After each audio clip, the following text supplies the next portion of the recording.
Welcome to the Brad and Taylor Show. Today we have Colleen Miller. You're listening to the Brad and Taylor Show, a podcast that inspires entrepreneurs to pursue their passions. We're sitting down with some of the best to learn how they got started and some lessons they learned along the way. Hey, Colleen. Hey guys, how are you? We're good. We're doing good. So let's get this thing started. So tell us a little bit about you. Kind of like, what do you do? I sell houses. Ooh. I sell them. I buy them. Not for me personally. I'm an agent in the Denver Boulder area of Colorado. So I like to say I help people make their dreams happen. I like it. So Fun. when you were younger, is this what you had planned for the future? You're like, I'm gonna go sell some houses. No. Okay, so I was really trying to figure out. I was not the kid that was like, I want to be a doctor. I want to be a teacher. So I called my parents and I asked them, and apparently the thing I always said was that I wanted to be a mud wrestler. I don't know what that means. I don't know what that means either. That's like very bizarre. So I ended up Googling like that. What was I doing? Like childhood, and it was like mud wrestlers, like late 80s, early 90s. Apparently the Smurfs had a big mud wrestling thing. So I'm going to blame it on that cartoon. Okay. But once I got through that very odd phase, I just always wanted to be like something in like, I was always an athlete. So for me, you know, when you're a kid and you're an athlete, you think you're going to grow up and be pro. So yeah, really didn't go past that. That was really it. I like it. Okay, so what kind of led you into real estate? Yeah, how'd you go from mud wrestling to real estate? Yeah, like, we got to know this. Complete difference here. We got to know the story. It's a tough one. Well, I was sort of thinking about this. My mom was an interior designer, Mm-hmm. and my dad's like a business guy. And I would always tour homes with my mom. It was like her thing. So I think that's where it started. And then my first job out of college, I worked for a builder.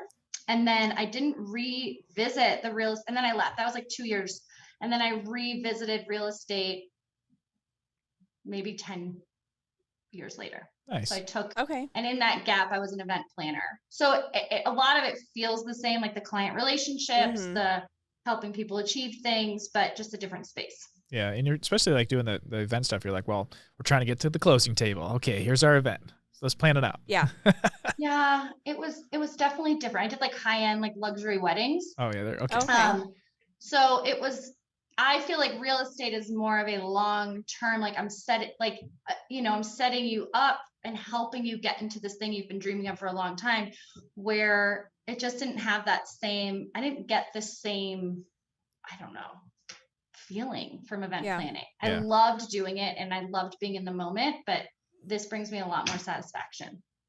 How did you make that transition? Did you kind of just jump all into real estate, or how did that kind of work for you?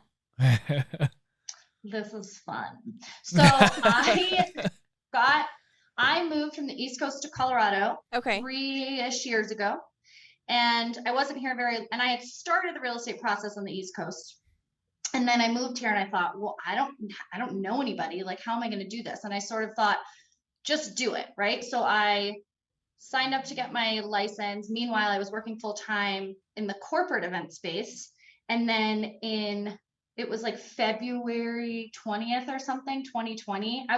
I'd gotten my license about 6 months prior, and I was doing it part-time. I was like a showing agent, and I was helping. And in that time, it was really important to me that I found a team. Like, I did not want to be on my own. I really wanted to be surrounded by people, like magical people.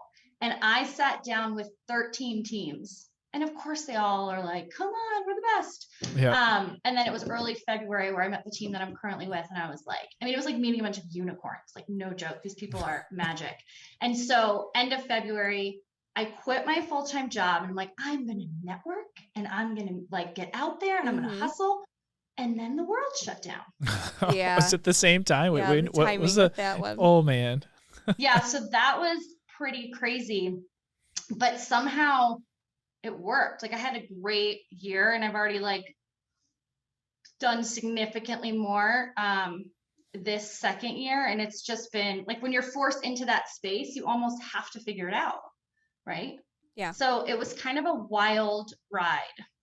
A lot of things happened in 2020 other than the pandemic for me. And it was amazing that real estate just I just kept getting clients and kept closing deals. And it was there's a lot behind that, but hopefully I didn't ramble too much in that answer. No, you're good. That was perfect. A little bit? Okay, cool. Yeah, I have a question back with this kind of. So you said you sat down with 13 teams before you found your unicorn team, right? A lot of people don't know that you can go with other teams or you can like interview other people. How did you kind of come about knowing that you can decide on who you want to go to and interview that many?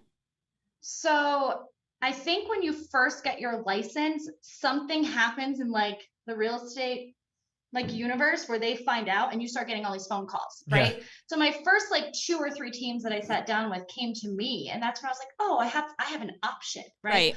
Yeah. But it was getting to the point where my husband said, can you just start with someone? Like it's fine. Like just start one. Because at the end of the day, like, does it matter? But to me, and I think this has a lot to do with like being an athlete, it was important to me to be on a team. And I just sat down with, I would hear about a team from somebody, or I would keep seeing something about a team, and then I would call and I would just sit with them for an hour and like hang out. And it was really about culture for me. Mm-hmm. And then the team I'm currently with, it was actually a friend of a friend said, you should tell your friend about this team. And they don't usually take like newer licensed people, but they took a chance on me, and it's been pretty incredible. So that's awesome. Yeah. I like it. So you said it started out. So how did you, when the world shut down, how did that go for you? Since that's kind of right when you're starting out, you're kind of just winging it along the beginning. You're like, I don't know any different. Yeah. And it's interesting too, because my team doesn't really preach like you need 50 phone calls a day. They're really about like just being yourself, putting yourself out there, but they are really about like working your sphere. Uh-huh. And being newer to the state, newer to the business. I felt so like self-conscious about that. Like, I don't have a sphere. Like, what am I going to do? Like, it felt, and it also just felt weird to be calling people. I don't know. It was interesting, but the thing is, during that time, so many people were lonely and isolated, and they just wanted a friend. And so I was literally just calling people without even thinking about real estate to check in. Like, how are you? Like, this is bananas. We couldn't meet up. All we had was a phone. Yeah. So that definitely helped. And then some referrals from like, I had friends from the East Coast who moved to Colorado, and we just ended up like reconnecting. And one of the things that was really interesting was my first, I think 4 or 5 deals, they all were working with another agent when they met me. And I knew like, so I'm not even talking to them about real estate because in my mind, like, you're good, you're locked up. Like, I'm not touching that. I'm not getting in bed with that. Like, that's not right. So we're just talking about stuff, and they then would approach me and say, how do I work with you? Because I feel like you've asked me more about me in 5 minutes than this person's asked me in 3 months. So that's a lesson though, right? Like, you have to genuinely care and genuinely like make connections with people. Cause that's really where all my success has come from. Yeah. Is the human connection. Yeah. So, yeah. Building relationships is huge, and you do that naturally. So I'm like, oh my God, I get to go on a podcast and just talk to people that I've never met. Like, I love that. That's not everybody's cup of tea. Yeah. But like meeting new people and finding out about them, like, I don't know. I love it. And, I like it. Yeah. That's when awesome. When you first started out, I know it was kind of a rough time with the world shutting down. Is there any advice that maybe you'd gotten from your team at that time that kind of just like stuck with you and helped you through that time frame?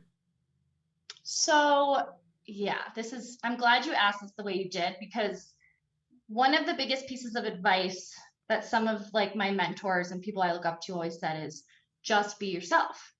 Just be yourself, right? And it'll come.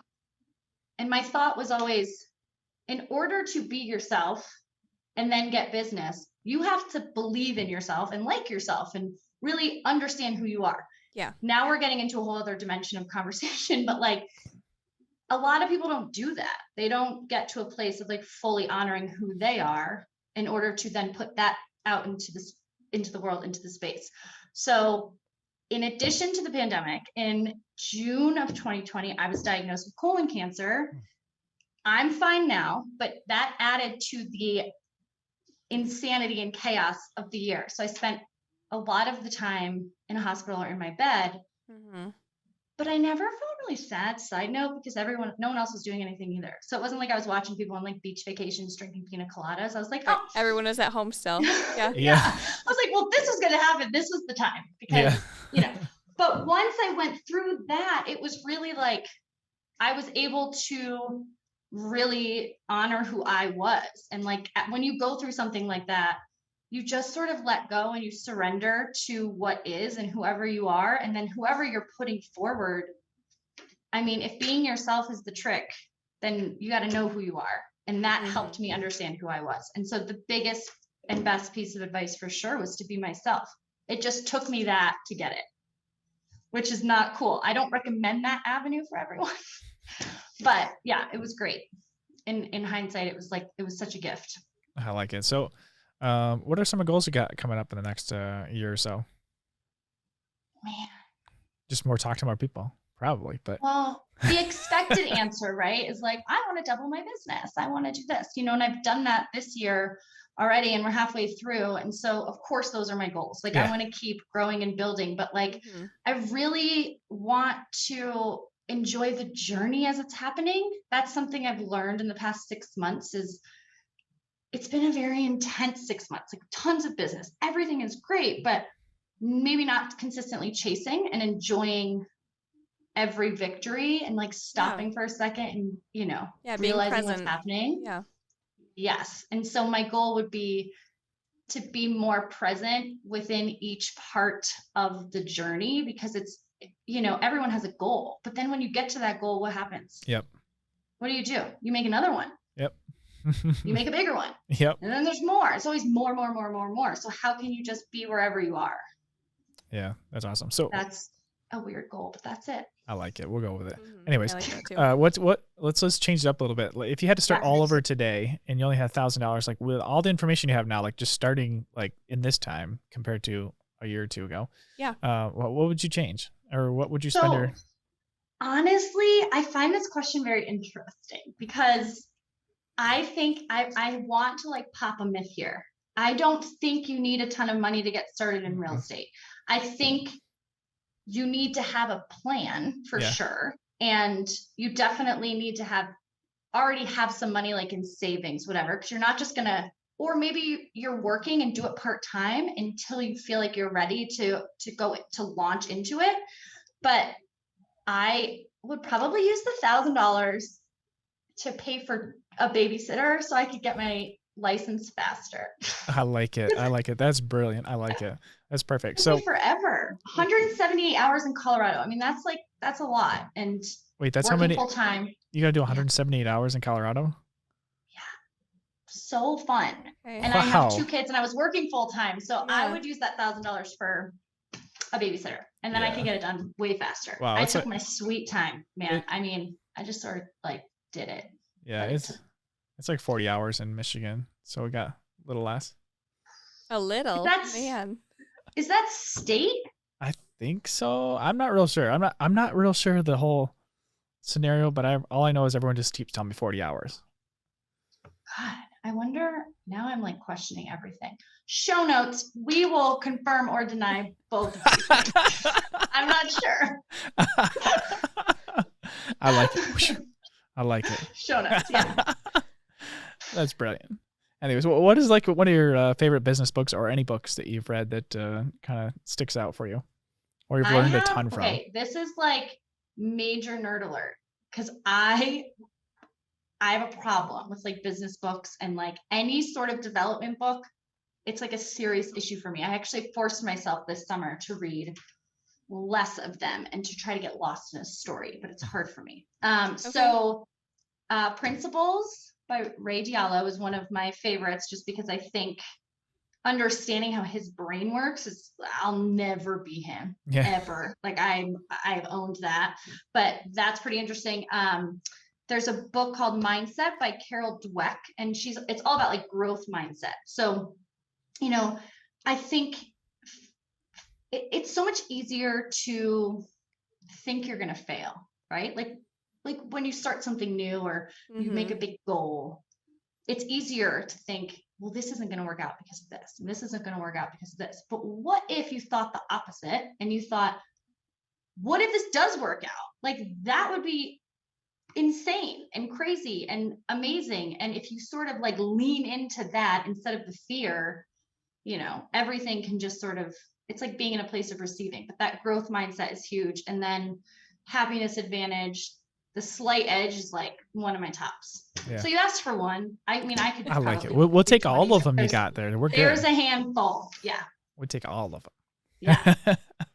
I like it. So what's your favorite way to market? Like, what is your favorite way, like, right now? Like, maybe it'll change over time, but what's your favorite way right now? You're like, I love doing this. To, like, reach people and, like, get together? Yeah, I guess, or just any kind of marketing for, like, what you like doing every day. You know, I still call people. I mean, I'm a big texter, which I know is, like, not everybody's cup of tea, but I've learned that a lot of people prefer that. They've gotten into their own solo spaces, particularly after 2020. But I just like to get together, do stuff outside, connect over coffee, you know, like whatever anybody's up for. I just like that face-to-face interaction. And I usually prefer one-on-one or like with a family or a couple than like a big thing. Cause I feel like I get lost and sort of, it's not my favorite. I love a party, but not with the intention of like, you know, trying to share anything. I just want to be present. Yeah. That's awesome. How can people get a hold of you? They can email me, Colleen, Colleen, @homewithimpact.com. That would probably be the best way. That's awesome. Hey, is there anything else you want to share with everyone before we go? I just hope everyone is super jazzed that we're like getting back into the swing of things and we're allowed to like do things and hang out, you know, still be safe, but you know, and I would like to tell everyone to come to Colorado. Yeah. Colorado. Yes. Oh yeah. We're gonna have to there's a lot of people here that would be mad that I just said that because there's like, stop coming into our state. Maybe not move here, but come visit. Come visit. Yeah. I'm looking at you, Taylor. I am looking at you. I'm gonna come visit. I am. Yep. And you're gonna call me. Yep. And we're gonna hang out and I'm gonna show you all the things. I like Absolutely. It. Cool. Business trip? Yes. Deal. We're gonna start planning this. Yeah. You guys can come and like, yes, we can talk about this later, but yes, I have ideas. You guys heard it here first. Well, thanks for having me. This was so fun. Yep. I appreciate it. Awesome. Well, it's good. Thanks for coming on and sharing your story with us today. Of course. Thank you. Are these working? All right. There we go. Oh, there we go. I think they're working. Should we tell them? Mine keeps falling. It doesn't like my voice. What do we got to tell them? Subscribe. Subscribe? What do we got to point at? Hey, I think there's a subscription button. Like it might be there. It might be right there too. Somewhere. Somewhere. Find it. It's red. Yeah. And it's blue. It's green. I don't really know. It's a color. This mic isn't even attached. Did you plug these in? Well, I guess. I wonder if they can hear us. Yeah, I wonder if they hear us. Well, we should probably tell them if they can hear us. We should probably tell them also give us a 5-star review for listening to on Apple. That'd be cool. 5 stars, review. Guys. Share it with everybody they can think of. We won't take 4 stars. I mean, Taylor, I don't even think these are on. I mean, I don't think this is working. This is not working.